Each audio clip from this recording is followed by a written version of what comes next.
আমাদের আজকের গল্প ভরতপুরের ডাকাতি। গল্পটি নেওয়া হয়েছে শ্রী প্রণাথ মুখোপাধ্যায়ের দ্বারকার দপ্তর থেকে। গল্প পাঠে রয়েছে প্রীতম, শুভম, সৌমিক, রাজ চট্টোপাধ্যায়, সঞ্জয়, সব্যসাচী এবং আমি অপূর্ব। গল্পটি মন দিয়ে শুনুন। তবে হ্যাঁ, গল্পটি ভালো লাগলে অবশ্যই লাইক করবেন। এরকম গোয়েন্দা গল্প আর অ্যাডভেঞ্চার গল্প আমরা প্রায়ই নিয়ে আসি। আমাদের চ্যানেলটি ঘুরেও আসতে পারেন। আমাদের চ্যানেলটিকে সাবস্ক্রাইব করে আমাদের পাশে থাকবেন। তাহলে আর বেশি দেরি না করে চলুন শুরু করা যাক। আমার জীবনে এমন অনেক ঘটনা ঘটেছিল, যেগুলোর মধ্যে অনেক ঘটনাই আমি ভুলে গিয়েছি। তবে চাকরি জীবনের প্রথম দিকে যখন পুলিশের চাকরিতে ভর্তি হই, তখন এমন কিছু ব্যাপার ঘটেছিল যেগুলো সহজে ভোলা যায় না। আর তার মধ্যে একটি তদন্তের কথা হঠাৎ করে আজ মনে পড়ে গিয়েছিল। তখন কলকাতায় লালবাজারের পুলিশের বিভাগে নতুন ঢুকেছি, থানায় বসে রয়েছি। তখন আমার অন্তর্গত ছিল একজন কনস্টেবল, তার নাম ছিল রমানাথ চৌধুরী, বাঙালি।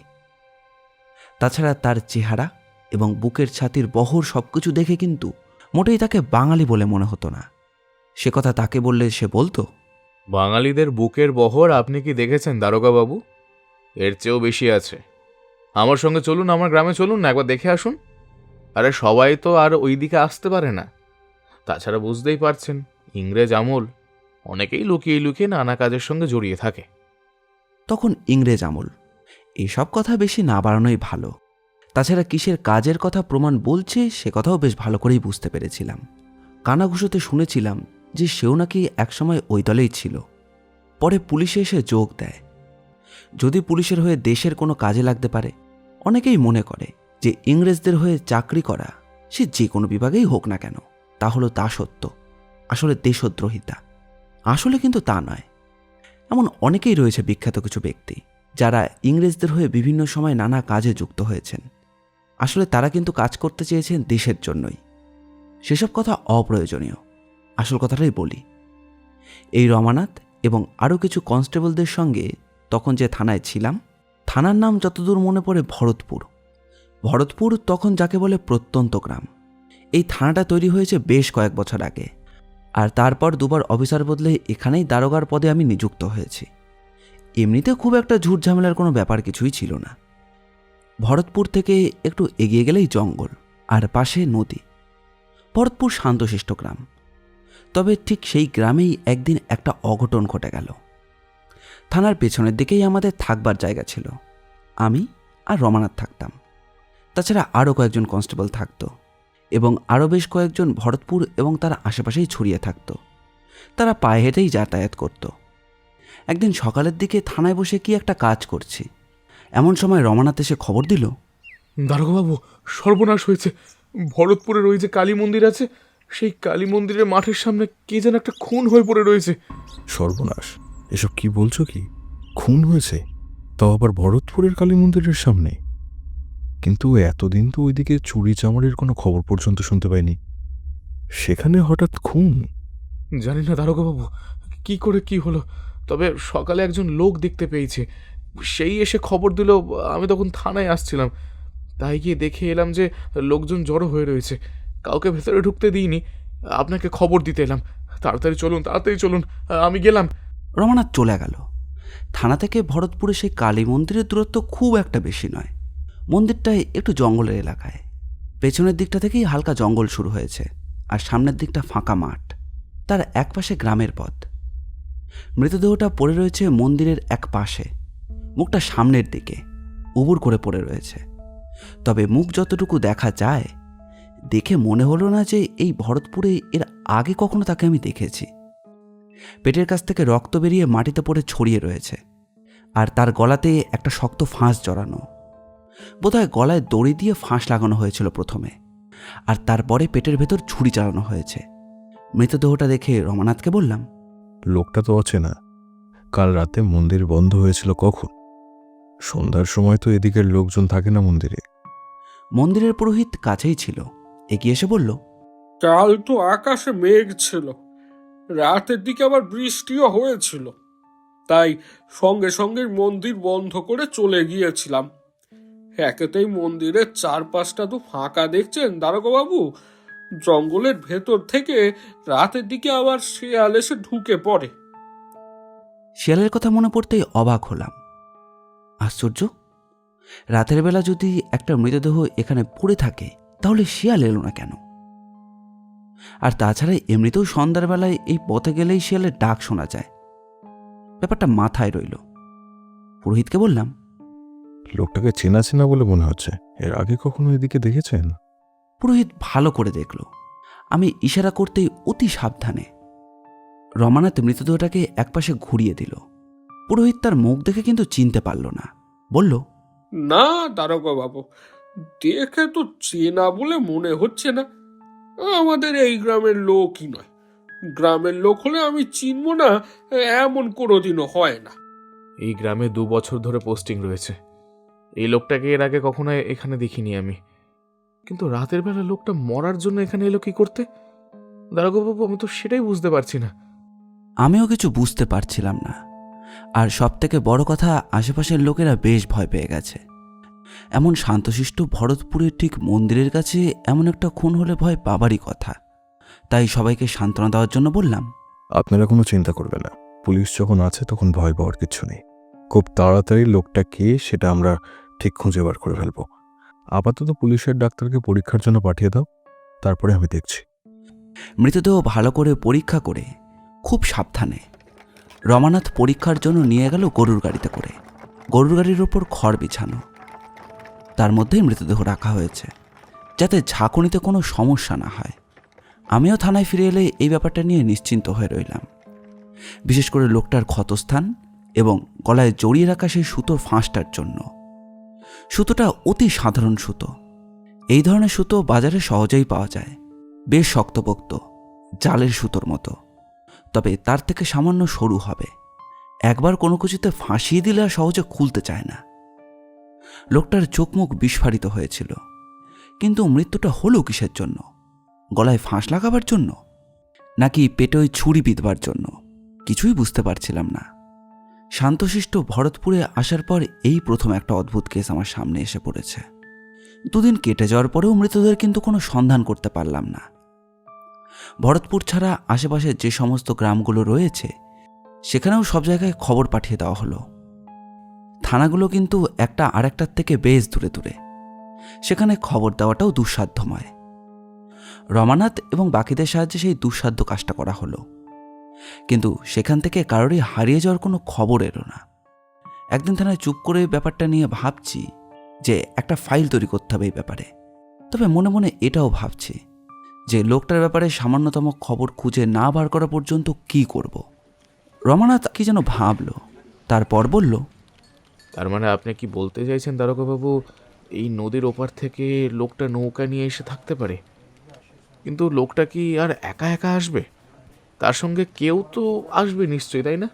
একবার খোঁজ নিয়ে দেখো তো রমানাথ। জঙ্গলের ভেতর দিয়ে এখন কোনোভাবে রাতের দিকে কোনো লোকজন এইদিকে আসে নাকি? আর যদি এসেও থাকে তাহলে তার কারণ কি হতে পারে? এমনি এমনি তো এই লোকটাকে কেউ মারবে না। রমানাথ আমার কথায় সম্মতি জানিয়ে বেরিয়ে পড়ল। রমানাথ কাজের লোক, তার উপর কিছু কিছু কাজ দিয়ে নিশ্চিন্তে থাকা যায়। কিন্তু আমি আর থাকতে পারলাম না। তাকে খোঁজ করতে বলে আমি নিজেও বেরিয়ে পড়লাম। সেদিন দুপুরের দিকে ভরতপুর গ্রামের একদম শেষ প্রান্তে একটা বড় রাস্তা রয়েছে, মাটির রাস্তা। সে রাস্তাটা অনেক আগে গিয়ে বড় রাস্তার সাথে যুক্ত হয়েছে। সে পথে সকালে এবং রাতের দিকে একটা করে বাস যায়। থানা থেকে বেরিয়ে ঘরে গিয়ে পোশাকটা বদলে একটা সাধারণ পোশাক পরে নিয়েছিলাম, যাতে হুট করে কারোর চোখে না পড়া যায়।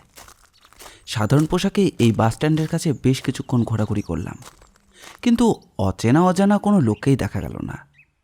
মাত্র 2 জন লোককে ওই সময় বাসে উঠতে এবং নামতে দেখতে পেয়েছিলাম। তবে এই দিয়ে তো কোনো কিছু হওয়ার কথা নয়। এখানে রমানাথের ওপরেই ভরসা করতে হবে। কিছু করতে না পেরে সেখান থেকে ফিরে এলাম থানায়, কিন্তু মন বসছিল না। লোকটা খুন হয়েছে আজ প্রায় 3 দিন হয়ে গেল, অথচ কোনো কিছুই খুঁজে বার করতে পারছি না।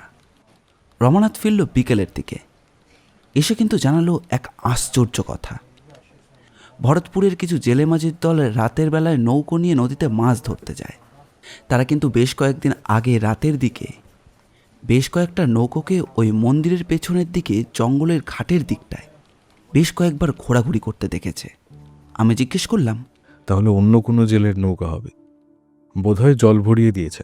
যে খুব ভালো করেছিস ধরতে বেরিয়েছিলিস।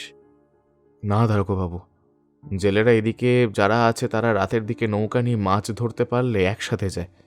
যে নৌকাগুলো ওরা দেখেছিল সেগুলো ওদের নৌকা নয়। তার মানে আমি ঠিকই ভেবেছিলাম আমাদের আশেপাশের কোনো গ্রাম থেকে লোকটা যদি না এসে থাকে তাহলে ওই দিনের কোন জায়গা থেকে আসবে। আমি ওপরের গ্রামে গিয়ে ব্যাপারটা খোঁজ করতে চাই। তার আগে মাঝিদের সঙ্গে একবার কথা বলতে হবে। মাঝিদের থানায় ডেকে এনে কথা বললে অনেক কিছুই জানা যাবে। তা বুঝতে পেরে সেদিন সন্ধ্যার পর রমানাথকে নিয়ে আমি মন্দিরে গিয়ে পৌঁছলাম। মন্দিরের পেছনের দিকে ছোট্ট একটা রাস্তা, যেটা জঙ্গলের ভেতর বরাবর চলে গেছে নদীর দিকে। পথটা ভালো, কিন্তু অনেকটা পথ হেঁটে যেতে হয়। সেই পথে গিয়ে ঘাটের একপাশে বাঁধা মাঝিদের নৌকোগুলোও দেখতে পেলাম। তারা কাছেই একটা ছোট ঘরের ছাউনি দেওয়া কুমটি ঘরে আলো জেলে বসেছিল। আমাদের দিকে তাড়াতাড়ি এগিয়ে এলো। মাঝিদের মধ্যে যে সর্দার গোছের, সে বলল, দারোগাবাবু, আপনি এসেছেন। আপনার লোককে তো আমরা বললাম সেদিন যা বলার। সেদিন মন্দিরের কাছে একটা মরা পাওয়া যায়।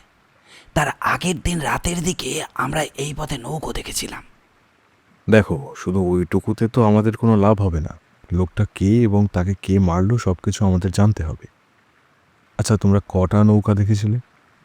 আলো আধারিতে ভালো করে দেখা যায় না, কিন্তু আমাদের নৌকো এদিকে আসতেই ওরা ঝপঝপ করে আলো নিভিয়ে ফেলেছিল, আর তারপরে নৌকা চলে গিয়েছিল। তবে হ্যাঁ, একটা কথা, আমার মনে হয় নৌকোটা তাড়াতাড়ি চলে যাওয়ার জন্য তাদের মধ্যে সবাই ফিরতে পারেনি। দু একজন নদীতেও পড়েছিল। আমরা আর দেখবার চেষ্টা করিনি। তখন কি আর বুঝতে পেরেছি যে এই সব। তাহলে যখন এই মন্দিরের সামনে মৃতদেহ পাওয়া গেল তখন তোমরা এসব কথা পুলিশকে বলছিলে না কেন? আমরা গরিব মুখ্য সূক্ষ্ম মানুষ, পুলিশের ঝামেলা থেকে অনেক দূরে থাকি।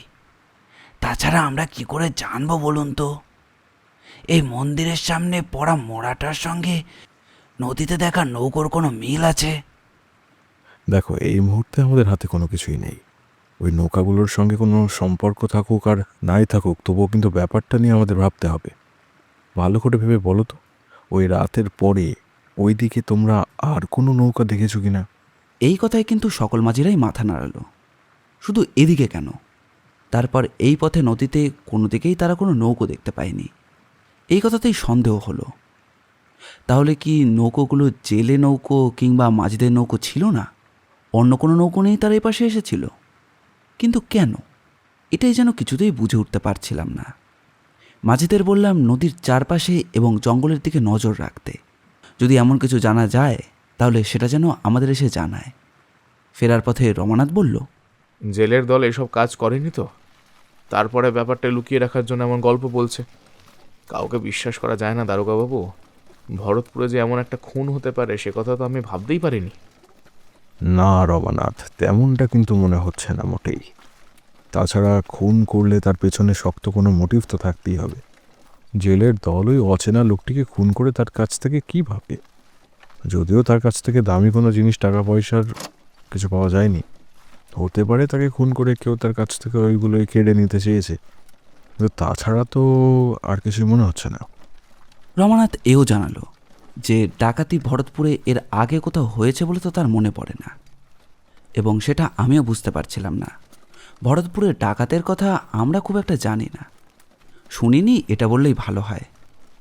তবে আশেপাশের গ্রামে এদিকে ওদিকে যে মাঝে মধ্যে অন্ধকারে ডাকাতি হয়নি, সে কথাও মিথ্যে নয়। সব কিছুই কেমন যেন জটিল হয়ে যেতে লাগলো। এই ভরতপুরের মতো বিরোধ নির্বিবাদ একটা গ্রামে, বিশেষ করে কালী মন্দিরের সামনেই এরকম রক্তাক্ত অবস্থায় গলা ফাঁস দেওয়া একটা মৃতদেহ পড়ে থাকার পর থেকে কেসটা যে জটিল হয়ে পড়বে সেটা বেশ ভালো করেই বোঝা গেল। এর মধ্যে একদিন সেই পুরোহিত আমাদের থানায় দেখা করতে এলেন আমাদের সঙ্গে। পুরোহিতের গায়ের রং ফর্সা, মাথার পেছনে ঝোলানো লম্বা টিকি, খালি গা, পরনে একটা লাল ধুতি, আর গায়ের ওপর একটা লাল রঙের কাপড় জড়িয়ে রাখা। থানায় এসে প্রথমে রমানাথের সঙ্গে তিনি কথা বললেন। তারপর আমার খোঁজ করে যখন আমার সামনে এলেন, তখন আমি সবে চেয়ার ছেড়ে উঠব, বাড়িতে গিয়ে দুপুরের খাবার খেয়ে আসবো। হঠাৎ মশাই বলে ঢুকে নমস্কার করে চেয়ারের সামনে এসে বললেন, আপনার সঙ্গে সেদিনই দেখা করব বলে ভেবেছিলাম, কিন্তু দেখা করে উঠতে পারছিলাম না। তাছাড়া নানা কাজের মধ্যে এ ব্যাপারটা হয়ে উঠছিল না। আমি আপনাকে একটা কথা বলি, আপনি হয়তো শুনেছেন, এবার বড়পুর আশেপাশের লামহট্ট, নয়াপাড়া, ভবানীগড় এদিকে কিন্তু বেশ কিছু চুরি ডাকাতি হয়ে চলেছে। আমাদের এখানে এখনো হচ্ছে না কেন বলুন তো দারোগা বাবু? দেখুন, এবার পুলিশের থানা বলতেই ভরতপুরেই রয়েছে। এটা হচ্ছে একদম শেষের নদীর ধারের দিক, তার জন্যই হয়তো এই দিকে চুরি ডাকাতি খুব একটা হচ্ছে না। অন্যান্য গ্রামের দিকে যে দেখছি না সেটা কিন্তু একেবারেই নয়। আহা দারোগা বাবু, আমি আপনাকে কিছু বলছি না। আমি যে কারণে কথাটা বলতে চাইছি সেটা আপনি বুঝতে পারছেন না। যেদিন ওই লোকটার খুন হয় সেই দিন সন্ধ্যাবেলা আমি যখন মন্দির থেকে চলে আসি, তখন একটা ব্যাপার দেখেছিলাম। পুরোহিতের কথায় আমি চেয়ারে সোজা হয়ে উঠে বসলাম। ব্যাপারটা হচ্ছে কি? মাঝিরাও নদীতে নৌকো দেখেছিল, অথচ সে কথা তারাও বলেনি। আবার পুরোহিত মশাইও সেদিন রাতের বেলা কিছু একটা দেখেছিল, সে কথাও তো আমাদের বলেনি। পুরোহিত মশাইকে বারবার লোকটার ব্যাপারে জিজ্ঞাসা করা হয়েছিল, কিন্তু সে কিছুই বলতে চায়নি। তাই একটু শক্ত গলায় বললাম, দেখুন, যেদিন মৃতদেহ পাওয়া যায় সেদিন সবাইকে কিন্তু জিজ্ঞাসাবাদ করা হয়েছে, তখন আপনি এ কথাগুলো বললেন না কেন? ব্যাপারটা সেদিন হলেও আসল ব্যাপারটা ঘটেছিল কিন্তু পরের দিন, তাই আমি তেমন মাথা ঘামাতে পারিনি। পরে আজ মাঝিদের কাছে শুনলাম আপনি তাদের জিজ্ঞাসাবাদ করেছেন এই ব্যাপারে। রাতের দিকে নদীর পাড়ে এসে ঠেকেছে। এসব কথা তো আমি আগে জানতাম না, তাই মনে হলো কথাটা আপনাকে জানাই। এরপর পুরোহিত মশাই এমন একটা কথা বললেন যেটা একটু অদ্ভুত, কিন্তু কেসের সঙ্গে কোনোভাবে জড়িয়ে আছে কিনা সেটা বুঝতে পারলাম না। মন্দিরটা আপনি কোথায় দেখেছেন? সন্ধে পর্যন্ত আমি সেই মন্দিরেই থাকি। গ্রামের লোকেরা মাঝে মাঝে আমার সঙ্গে থাকে, কখনো কখনো আবার থাকেও না। সন্ধ্যাবেলা আমি কাজ সেরে বাড়িতে চলে যাই। মন্দির থেকে আমি আমার বাড়িটা কিন্তু বেশ খানিকটা দূরে দারোগা বাবু, তাই আসার সময় সঙ্গে করে আমার লণ্ঠনটা নিয়ে আসতে হয়। যেদিন সকালে ওই লোকটার মৃতদেহটা পাওয়া গেল, তার আগের দিন সন্ধেবেলা আমি এক মনে বসে পুজো করে চলেছি, এমন সময় শুনতে পেলাম একটা পায়ের শব্দ। আমার তেমনটাই মনে হলো। প্রথমে মনে হলো শেয়াল টেয়াল হবে। সেদিন আমি একা। সন্ধ্যার দিকে একা থাকলে শেয়ালের দল মাঝে মাঝে মন্দিরের চারপাশে ঘুরে বেড়ায়, তবে আমি সেসব নিয়ে ভাবি না। দরজা বন্ধ থাকে। পুজো সেরে আলো হাতে যখন আমি বেরিয়ে যাই, তখন মাঝে মাঝে মন্দিরের সামনে ফাঁকা মাঠের ওপর কতবার শেয়াল দাঁড়িয়ে থাকতে দেখেছি, তবে তারা আমার কোনো ক্ষতি করে না। কিন্তু সেদিন পায়ের শব্দগুলো শেয়ালের মতো মনে হলো না। আমি পুজো করে চলেছি, বারবার কেমন যেন মনে হচ্ছিল মন্দিরের এদিকে ওদিকে পায়ের শব্দগুলো হচ্ছে, কেউ যেন ছোটাছুটি করছে। এদিকে পুজোর সময় উঠে যাওয়ার মতো ব্যাঘাত ঘটাতেও আমি পারবো না, তাই পুজো যতক্ষণে শেষ করলাম ততক্ষণে যেন মনে হলো পায়ের শব্দগুলো পেছনে জঙ্গলের দিকে মিলিয়ে গেছে। বাইরে বেরিয়ে আলোটা চারপাশে ঘুরিয়ে দেখলাম, কিন্তু কিছুই দেখতে পেলাম না জানেন। যেখানটায় মৃতদেহ পড়েছিল সেদিকটা কি আলোতে দেখেছিলেন? সেখানে তখন কি কোনো কিছু ছিল? আশ্চর্য ব্যাপার তো সেইটাই, সেটা আমি পরে বুঝেছিলাম। সেদিন আলো ফেলে তখন চারপাশে দেখলাম কোথাও কিচ্ছু নেই, অথচ মৃতদেহ পড়েছিল মন্দির থেকে একদম কাছাকাছি। আমি আলো ফেলার ফলে সেখানটা দেখার কথা। আমি আবারও মন্দিরে ঢুকে গেলাম। মন্দিরে পুজো শেষ করে যখন বেরিয়ে আসব, তখন যেন মনে হলো মন্দিরের পেছনের দিক থেকে একসঙ্গে বেশ কয়েকজন যেন দৌড়ে গেল, আর তার সঙ্গে সঙ্গে কাদের গলা যেন শুনতে পেয়েছিলাম জানেন। মন্দিরের আশেপাশে সত্যিই লোকজন কেউ ছিল? কোনো চিৎকার বা কোনো কিছুই লোকটি যে মারা গেছে তা নিশ্চয়তা করেছিল? আপনাকে কি বলবো দারোগা বাবু, মন্দির থেকে বাড়ি যাওয়ার সময় হাতের আলো, মন্দিরের চারপাশটা, এমনকি পেছনের দিকটাও সাহস করে নিয়ে গিয়ে দেখেছিলাম, কিন্তু কোথাও কিচ্ছু নেই। মৃতদেহটা তো অনেক দূরের কথা, তবে জঙ্গলটা বেশ ঘন গভীর। জঙ্গলের ভেতরে যদি কেউ থাকে তা কিন্তু আমি দেখতে পাইনি। তার মানে আপনি বলতে চাইছেন মৃতদেহটা তখন ছিল না, এই মৃতদেহটা আপনি ওখান থেকে চলে আসার পরে কিংবা সকালের দিকে কোনো এক সময় পড়েছে। একটা মরা পাখির শরীর নিয়ে দুটো শিয়ালকে ওই মন্দিরের সামনের মাঠে আমি কাড়াকাড়ি করতে দেখেছি দারোগা বাবু। সেখানে যদি একটা মৃতদেহ গোটা রাত পড়ে থাকে, তাহলে অতটা স্বাভাবিকভাবে সেটা থাকতে পারে বলে তো আমার অন্তত মনে হয় না। হয়তো একদম শেষ রাতের দিকে ওই লোকটা মরেছে, আর না হলে মৃতদেহটা ওখানে ছিল না, অন্য কোথাও থেকে এনে সেটাকে ওখানে ফেলে দেওয়া হয়েছে। পুরোহিত মশাইয়ের কথাগুলো খুব একটা মিথ্যে নয়, কিন্তু ঠিক কোন কারণটায় এই মৃত্যুর পেছনে কাজ করছে সেটাই বুঝতে পারলাম না। বিশেষ করে গলায় ফাঁস দেওয়া এবং তার সঙ্গেই পেটের কাছে ক্ষতচিহ্ন। দইটা যেন গলার চামড়া কেটে ভেতর পর্যন্ত বসে গিয়েছিল। ওটাকে খুব সাবধানে বার করতে হয়েছে। তবে এত কিছুর মধ্যেও একটা ব্যাপার জানা যায়নি, সেটা হলো পোস্টমর্টম করেও ভালোভাবে ডাক্তার জানাতে পারেনি যে গলায় ফাঁস না পেটের ক্ষত কোনটা আগে হয়েছিল। ডাক্তারের মতে দুটো একই সময়ই হয়েছিল। এবার আপনি দেখুন দারোগা বাবু, আপনি যা ভালো বোঝেন। হ্যাঁ, তবে হ্যাঁ, পরের দিন আর একটা ব্যাপার ঘটেছিল। এইবার আমি কৌতূহলী হয়ে পুরোহিত মশাইয়ের কথা শুনতে লাগলাম। তার কথায় মনে হচ্ছে মৃতদেহ পাওয়ার আগের দিন রাতে মন্দিরের আশেপাশে কিছু লোক এসেছিল, কিন্তু কেন আর কোথায়? সকালে মৃতদেহ দেখে আমি কিন্তু ভীষণ ভয় পেয়ে গিয়েছিলাম। বুঝতেই পারছেন, ভরতপুরের মতো জায়গায় এমন একটা ব্যাপার ঘটলে কে না চিন্তায় পড়বে।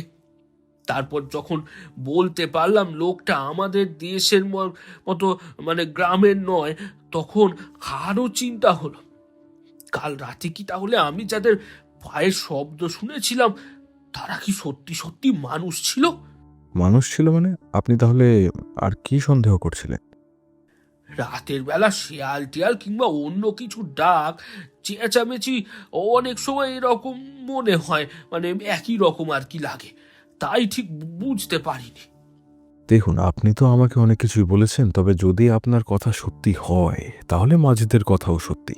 রাতের বেলা নৌকা নিয়ে যারা এপারে এসেছিল তারা কোনো একটা কারণে সেদিন তাড়াহুড়ো করে চলে গিয়েছিল, আর সেই কারণটাই যে কি সেটাই বুঝতে পারছি না। আপনি যখন বাইরে বেরিয়েছিলেন তখন কাউকে দেখতে পাননি? আচ্ছা, ওই পায়ের শব্দগুলো তখন ঠিক পেয়েছিলেন? মানে আমি বলতে চাইছি, পায়ের শব্দগুলো আপনি যে বাইরে বেরোবার আগে শুনেছিলেন, মন্দিরের কাছে এসেছিল না পরে? পুরোহিত মশাই অনেকক্ষণ ধরে কি যেন ভাবলেন, তারপর বললেন, ঠিক বলতে পারছি না, তবে তবে দুবার যেন ওরা মন্দিরের কাছাকাছি এসেছিল, আর ওই ফিস ফিসে শব্দটাও শুনতে পেয়েছিলাম। কিন্তু আমি হলপ করে বলতে পারি দারোগা বাবু, মৃতদেহটা ওখানে ছিল না, অন্তত আমি সেটা ওখানে দেখিনি। রমানাথ মাঝে এসেছিল, তাকে চুপ করে দাঁড়িয়ে থাকতে বলেছিলাম। পুরোহিত চলে যেতেই রমানাথকে বললাম, পুরোহিতের কথা মিথ্যে বলে মনে হচ্ছে না, কারণ মাঝিদের সঙ্গে তাদের কথা মিলে যাচ্ছে। যদি কেউ নৌকা পেরিয়ে আসে তাহলে তারা মন্দিরের দিকটাই আসবে এবং সেখান থেকে আবার জঙ্গলের ভেতরে ঢুকে ওই পথেই ফিরে যেতে পারবে। কিন্তু সমস্যা হলেও তাহলে তাদের সঙ্গে কি এই অচেনা মৃতদেহের সম্পর্ক রয়েছে? তাদের সঙ্গে যদি লোকটা আসে তাহলে সেই বা তাকে মারবে কেন? নদীর ওপারের গ্রামে গিয়ে একবার খোঁজ নিয়ে দেখা যাক দারোগা বাবু, কি করা যায় একবার বলুন তো। এই কাজটা তোমায় করতে হবে না, আমিই করব। নদীর ওপারের ওই দিকের থানা কত দূর বলো তো মোটামুটি? রমানাথ বলল, থানা বেশ খানিকটা দূরে, নদী পার করে হাঁটা পথে প্রায় এক বেলার পথ। গরুর গাড়িটারি পাওয়া গেলে সেটা আলাদা ব্যাপার, কিন্তু সেটা যদি না পাওয়া যায় তাহলে সমস্যায় পড়তে হবে। সব কিছু ঠিকঠাক করেই পরদিন সকালে মাঝিদের নৌকোয় করে ওপারে গিয়ে পৌঁছলাম। ওপারে ঘাটেও কয়েকটা নৌকো বাঁধা আছে, এদিক ওদিক ছড়িয়ে কয়েকটা ছোট ছোট ঝুপড়ির মতোও রয়েছে, তবে সেখানে লোকজন নেই। রাতের দিকে মাছ ধরতে আসা জেলেদের থাকার জায়গা বোধ হয়। তবে সেখান থেকে হেঁটে খানিকটা দূরে এসে প্রথম গ্রামের বাড়িঘরগুলো চোখে পড়ল। যে লোকটির সঙ্গে দেখা হলো সে মধ্যবয়স্ক বৃদ্ধ। বললাম, এই গ্রামের নাম কি? গ্রামের নাম তো সোনাঝুরি, কিন্তু আপনি আপনি কোথা থেকে আসছেন? আমি আসছি ভরতপুর থেকে। সোনাঝুরি গ্রামের থেকে এখানকার থানা কত দূর? থানা সে সে আছে ওদিকে, কিন্তু তার কথা বলতে পারি না। ওদিকে কখনো যাওয়ার দরকার পড়েনি। তো এখানে থানা টানা দিয়ে কি হবে? এ কি কথা! বিপদে পড়লে আপনারা তাহলে কোথায় যাবেন? আর থানা থাকলে তো ডাকাতের হাত থেকে বাঁচা যাবে। শুনেছি এদিকে ডাকাতি হয় বেশ। ডাকাতি আগে হতো বাবু, কিন্তু এখন ডাকাতি হয় না। ওরা তো আমাদের এই গ্রামে এখানে ওখানেই থাকে। আমাদের গ্রামে ডাকাতি করবে কেন? বৃদ্ধের কথা শুনে চমকে উঠে বললাম, ডাকাত থাকে সেটা জানার পরেও আপনারা পুলিশকে কোনো কিছুই বলেন না? পুলিশ একদিন আসবে, ডাকাতদের ধরবে, মারবে, চলে যাবে। তারপর তারপর বাকি দিন তো আর পুলিশ আসবে না। তখন ওরা এসে আমাদের ঘর সব লুট করবে, ঘরে আগুন দিয়ে দেবে, ফসল নষ্ট করবে। বাকি কথা তো আর বললামই না। তখন তখন পুলিশ কোথায় থাকবে? বৃদ্ধ ভুল বলল না। এখান থেকে থানা অনেকটাই দূরে। ভরতপুরের থানাটাই যে কাছে। নদীর ওপারে, তাই বোধহয় এরা চট করে যায় না, তাই ব্যাপারটাও হয়তো জানে না। তখন আর কিছু বললাম না। এদিকে যখন আমি বৃদ্ধের সঙ্গে কথা বলছি, তখন কয়েকজন জেলে জাল নিয়ে নদীর দিকে এগোচ্ছিল। তারা নিজেদের মধ্যে কথা বলাবলি করতে লাগলো। এইবার সুযোগ পেয়ে বললাম, আচ্ছা, সোনাঝুরি থেকে দিন কতকের মধ্যে কেউ নিরুদ্দেশ হয়েছে? একজন ছেলে, ওই বয়স 20 মতো। এই কথায় বৃদ্ধ যেন একবার চমকে উঠল। এসব কথা কাউকে বলবেন না বাবু। এ হলো ডাকাতদের কাজ। ওরাই নিয়ে গিয়েছিল। লোকটা ওদের খবর দূরে থানা পর্যন্ত পৌঁছে দেওয়ার চেষ্টা করেছিল। গ্রামের লোকেরা কত বারণ করেছিল, কিন্তু শুনল না। তাই তাই অকালে প্রাণ চলে গেল তার। মানে?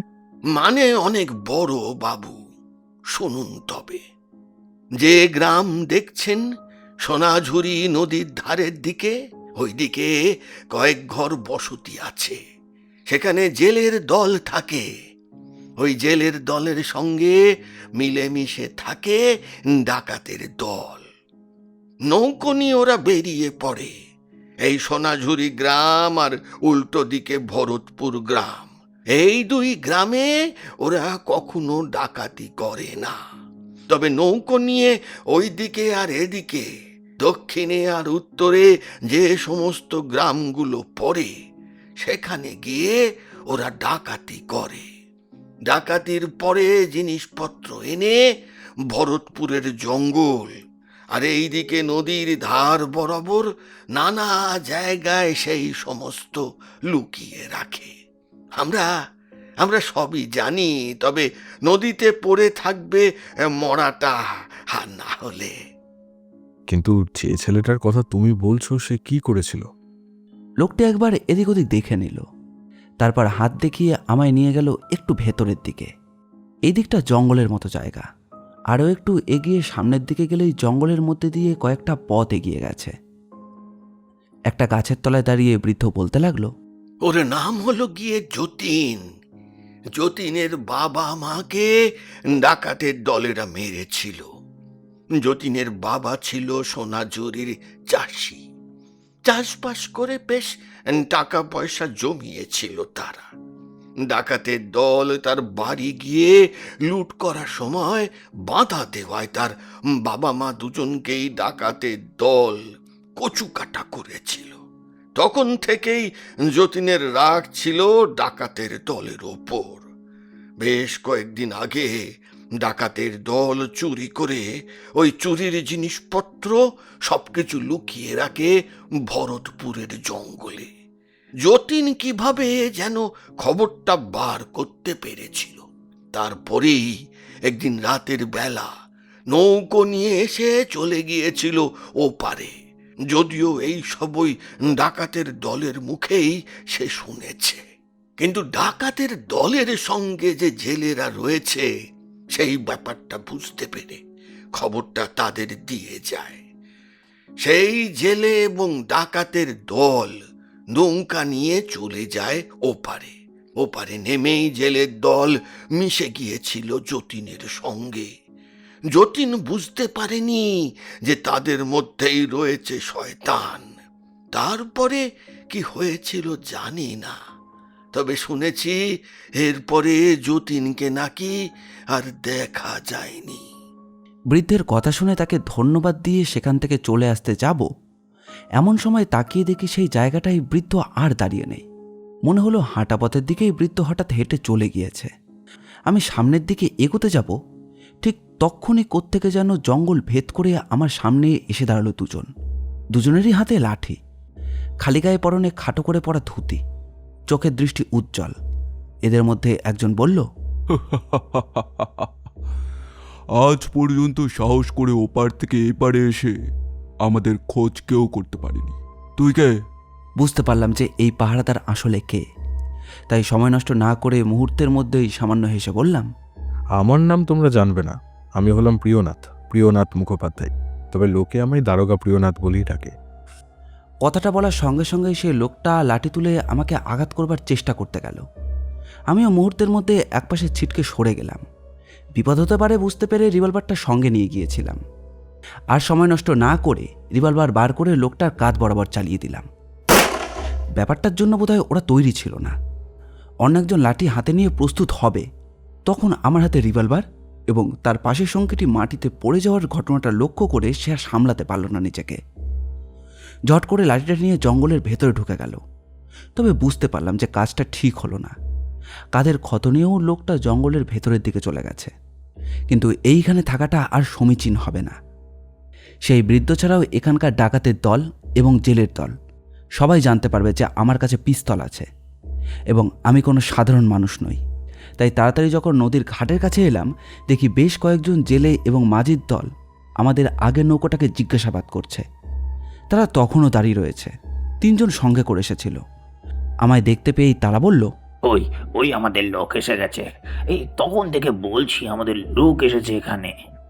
লোকগুলো আমার দিকে অদ্ভুতভাবে তাকালো, আর তারপরেই যেন ফিসফিস করে শুনতে পেলাম ওরা বলছে, জঙ্গলের দিক থেকে গুলির শব্দ শুনতে পেলাম মনে হলো। চলো তো ওদিকে যাই। তোমরা চলে যাও, অচেনা অজানা মানুষ আমাদের গায়ে এলে আমরা পছন্দ করি না। ডাকাতি করতে পছন্দ করেন নিশ্চয়ই। ডাকাতের দলের সঙ্গে থেকে ডাকাতের টাকায় খেতেও খুব ভালো লাগে। লোকটা চট করে আমার দিকে মুখ তুলে তাকালো। মুহূর্তের মধ্যেই তার মুখটা হিংস্র হয়ে গিয়ে সঙ্গে সঙ্গেই যেন সেই ভাবটা মিলিয়ে গেল। সে সামান্য হেসে বলল, আপনাকে দেখে তো জেলে বলে মনে হচ্ছে না, ভদ্র ঘরের সন্তান বলেই মনে হচ্ছে। এইসব কি বলছেন বাবু? ডাকাত দলের সঙ্গে মিশে যাবে কেন? বেশ, তবে তৈরি থেকো। যতীনের ময়নাতদন্তের রিপোর্টটা একবার হাতে আসুক, তখন কিন্তু সোনাঝুরিতে আমি আবারও আসব। আর তখন একেবারে দল নিয়ে আসব। ডাকাতদের সাহায্যকারী সবাইকে কিন্তু তুলে নিয়ে যাবেই, আমি বলে দিলাম। এইবার আমার কথাগুলো শুনে লোকগুলো যেন একসঙ্গে চমকে উঠল।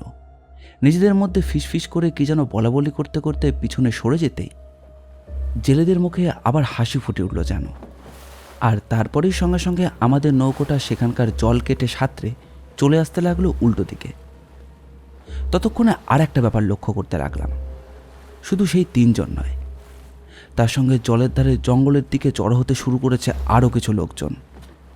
আর তাদের মধ্যে দূর থেকে দেখতে পেলাম সেই বৃদ্ধকেও। তাদের মধ্যে অনেকেই চিৎকার করে বলতে লাগলো, আমাদের গ্রামে এসে আমাদের লক্ষ্য করে গুলি করা? এত সহজে কিন্তু আমরা ছেড়ে দেবো না। মিথ্যে কথা বলবো না, ব্যাপারটা একটু জটিল হয়ে পড়েছিল। বিশেষ করে ডাকাতের দলের ক্ষেত্রে থানার সামান্য কনস্টেবল নিয়ে কিংবা মনের জোরে লড়াই করা সম্ভব নয়। ব্যাপারটা কি করা যায় সেটা ভাবতে ভাবতেই একটা অদ্ভুত ব্যাপার ঘটেছিল। আর তাতেই যতীনের পরিচয়টা আগেই সামনে চলে এলেও ডাকাতের দলকে যে এমন অদ্ভুতভাবে ধরতে পারবো সে কথা কিন্তু আমরা ভাবতে পারিনি। যতীনের পোস্টমর্টেম রিপোর্টটা খুব সহজেই বার করে ফেললাম। তার গলায় প্রথমে ফাঁস দেওয়া হয়েছিল এবং তাতে তার নিঃশ্বাস বন্ধ হয়ে এসেছিল। আর তারপর পেটের ক্ষতটা হয়েছিল, অর্থাৎ তাকে পেছন থেকে ফাঁস দিয়ে তারপর তার পেটে ক্ষতটা করে দেওয়া হয়। এই কারণেই বোধহয় পুরোহিত মশাই কিছু শুনতে পাননি। সব কিছুই এক এক করে মিলে যেতে লাগলো। কিন্তু রমানাথ যখন সেদিন থানায় এসে বলল, সব কিছুই তো জানেন দারোগাবাবু। ওই ওপার থেকে ওরা এখানে এসে যতীনকে মেরেছে। যতীন আছে ওদেরই গ্রামের ছেলে, কিন্তু আমরা পুলিশ হয়ে কিছু করতে পারবো না। এর জন্য অন্য কিছু করতে হবে। বড় পুলিশদের দল নিয়ে ওই জঙ্গল এবং সোনাঝুরি গ্রামে ফিরে সবাইকে এক এক করে বার করতে হবে। তারপর তাদের মধ্যে থেকে বেছে বেছে বার করতে হবে ডাকাত আর জেলেদের দলকে। ব্যাপারটা নেহাত ছোট নয়। রমানাথ, তুমি বুঝতে পারছো না? বুঝতে পারছি, কিন্তু তার জন্য একটা গোটা ডাকাতের দল এমনভাবে ছাড় পেয়ে যাবে, আর যতীনকে যারা মারলো তাদের কোনো কিছুই হবে না। রমানাথের কথা শুনেই হোক কিংবা অন্য কোনো কারণেই হোক, হঠাৎ করে মনে পড়ে গেল বৃদ্ধের বলা কথাগুলো। লোকটা বলেছিল যে ভরতপুরের জঙ্গলে চট করে কেউ যায় না। সেই জঙ্গলে ডাকাতের দল তাদের ধনসম্পদ রেখে যায়, এমনকি সোনার ঝুড়িও মাটিতে রাখে। কিন্তু এখানে আসার পর জেলের দলকে নদীর ঘাটের আশেপাশে থাকতে বলেছিলাম। ওপার থেকে নৌকো এলে এদিকে ঢুকতে দেওয়া যাবে না। কিন্তু বৃদ্ধের কথাটা মনে পড়তেই অন্য একটা সিদ্ধান্ত নিয়ে রমানাথকে বললাম, রমানাথ, দেখো, আপাতত একটাই উপায় আমাদের হাতে আছে ওদের ধরার জন্য। এই উপায়ে অন্তত কয়েকজনকে আমরা ধরতে পারবো, আর তারপর তাদের সাহায্যে বাকিদের খুঁজে বার করতে হবে। একবার যদি ডাকাতের দলের কয়েকজনকে ধরে ওপর মহলের কাছে রিপোর্ট পাঠানো যায়, তখন কিন্তু পুলিশের সাহায্য আমরা পেতে পারি। রমানাথ আমার কথায় কৌতূহলী হয়ে উঠে বলল, তার মানে আপনি কি বলতে চাইছেন বলুন তো দারোগাবাবু? বিশেষ করে যখন জেলে এবং ওই গ্রামের লোকেদের সাহায্য ওরা পাচ্ছে। তবে একটা কাজ করা যেতে পারে। ডাকাতের দল খুব একটা বড় হতে পারে না, বড় জোর 10 জন কিংবা 20 জন মতো তাদের কাছে থাকবে। বাকি ওই গ্রামেরই মানুষ।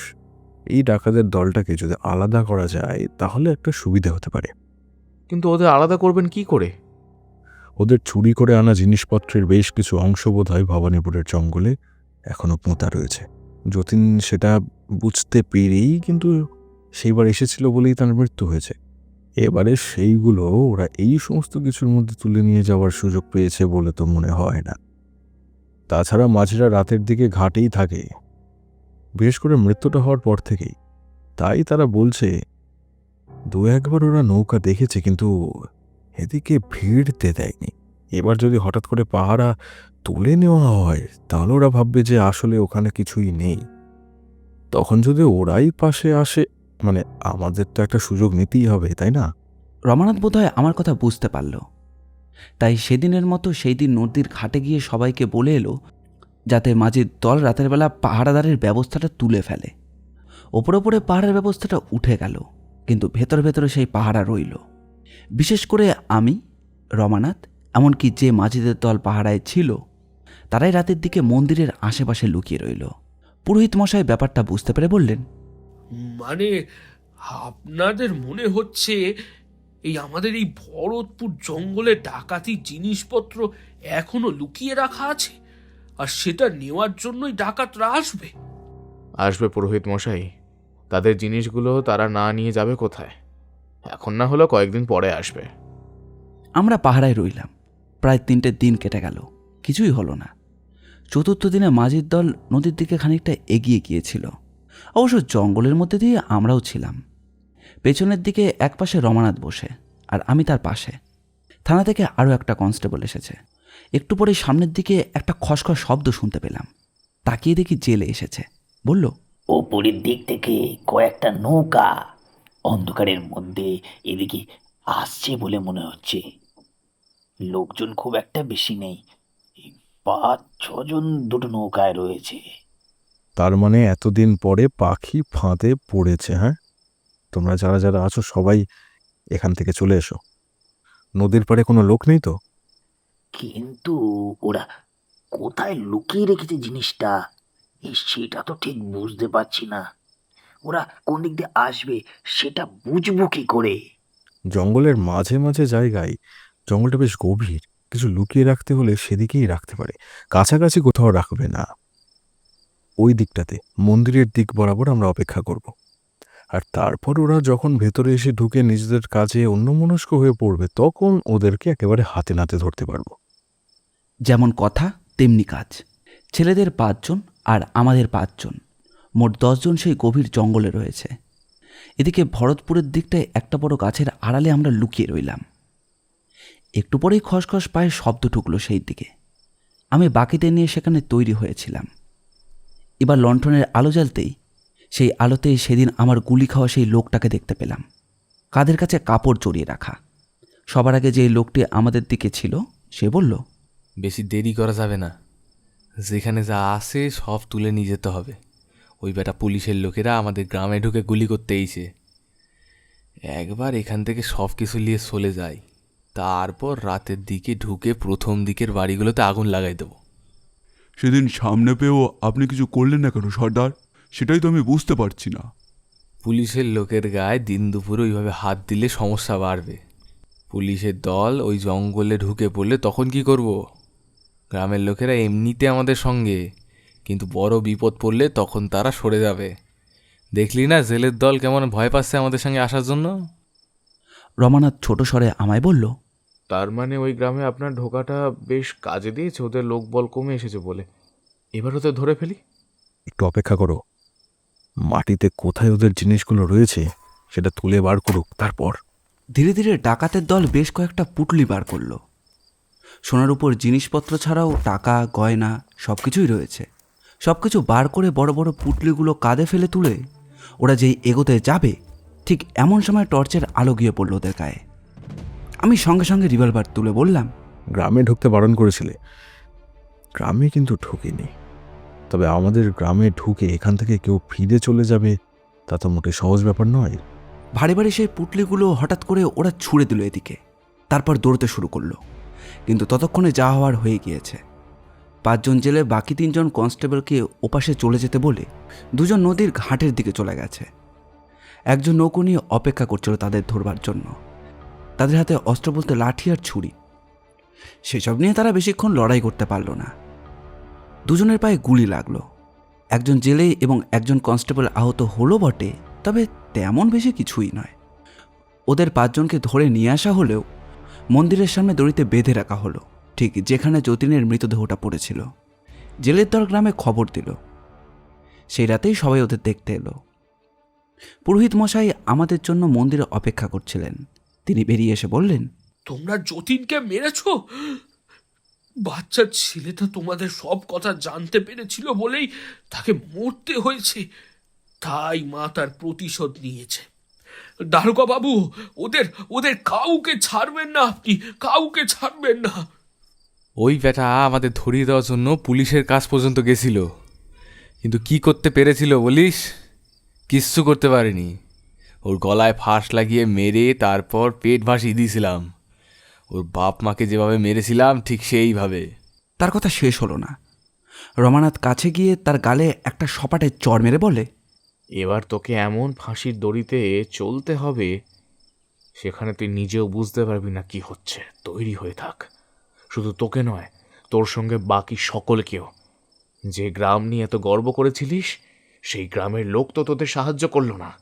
এবার তোরা তোদের কর্মফল ভোগ করবি, আর তোদের কর্মফল হলো মৃত্যুদণ্ড। 5 জনের মুখটা মুহূর্তের মধ্যে কেমন যেন হয়ে গেল। আমার আর দাঁড়িয়ে থাকতে ইচ্ছে করছিল না। প্রায় পরপর এতগুলো রাত জাগা, তাই একটু ঘুমও পাচ্ছে। ওদেরকে নিয়ে থানার পথে রওনা দিতে বলে আমি এগোতে লাগলাম ভরতপুরের থানার দিকে। চোখের সামনে ভেসে উঠল যতীনের মৃতদেহটা। তার চোখ দুটো বিস্ফারিত হয়েছিল। তখন কি আর জানতাম যে ডাকাতের দলকে ধরিয়ে দিতে গিয়ে তাকে মরতে হয়েছিল? যতীনের মৃত্যু বিফল হল না বোধ হয়। পরদিন সকালে তাদের সবাইকে যথাযথ কনস্টেবলকে দিয়ে ভরতপুর থেকে নৌকোপথে পাঠিয়ে দিয়েছিলাম। সদরে আজ ডাকাতের মৃত্যুর বন্দোবস্ত হয়েছিল। এরপর সদর থেকে পুলিশ এসেছিল বড় দল নিয়ে। গোটা সোনাঝুরি গ্রাম ঘুরে ঘুরে ডাকাতের সাহায্যকারী লোকদের ধরেছিল। তাদেরকে জেলে পাঠানো হয়েছিল, যদিও তাদের মৃত্যুদণ্ড হয়নি। জেল হেফাজতে কয়েক মাস রেখে দেওয়া হয়। তবে সোনাঝুরি এরপরে বদলে যায়। এমন ডাকাতদের তারা আর কখনো সাহায্য করেনি। তবে এখানে বলে রাখা ভালো, ইংরেজ আমলে অনেক স্বাধীনতা সংগ্রামীরাও ডাকাতের পথ বেছে নিয়েছিল। তবে এই ডাকাতরা কিন্তু তাদের দলে ছিল না। তারা শুধু উচ্চবিত্তের অর্থ নিত। সাধারণ মানুষকে কেউই খুন করত না, তাই তাদের মৃত্যুদণ্ড হয়ে ভালোই হয়েছিল। রমানাথকে একদিন কথায় কথায় বললাম, প্রথমে কিন্তু আমি ভেবেছিলাম এরা স্বাধীনতা সংগ্রামী, কোনোভাবে যতীন তাদের সঙ্গে বিরোধিতা করেছে, কিন্তু পরে দেখলাম যতীনই ভালো মানুষ। স্বাধীনতা সংগ্রামী হওয়া অত সোজা নয়। ডাকাত হলে স্বাধীনতা সংগ্রামী হওয়া যায় না। দারোগাবাবু, আপনি ঠিকই করেছেন। এরপরে আর মনে কোনো গ্লানি থাকে না। রমানাথ সত্যিকারের বাঙালি। সেই ইংরেজের হয়ে কাজ করতো বটে, কিন্তু দেশের হয়ে কথা বলতো, সংগ্রামের কথা বলতো, আর স্বাধীনতার কথা বলতো মাঝে মধ্যে। আমাদের আজকের গল্পটি ভালো লাগলে অবশ্যই লাইক এবং হাইপ করবেন, আর কীরকম লাগলো সেটি কমেন্ট করে জানাবেন। আমরা আপনাদের মধ্যে থেকে একটি কমেন্ট পিন করে দেব। এই রকম গোয়েন্দা গল্প আর অ্যাডভেঞ্চার গল্প আমরা প্রায় নিয়ে আসি। আমাদের চ্যানেলটি ঘুরেও আসতে পারেন। আমাদের চ্যানেলটিকে সাবস্ক্রাইব করে আমাদের পাশে থাকবেন। আপনাদের ভালোবাসা একান্ত কাম্য। ধন্যবাদ।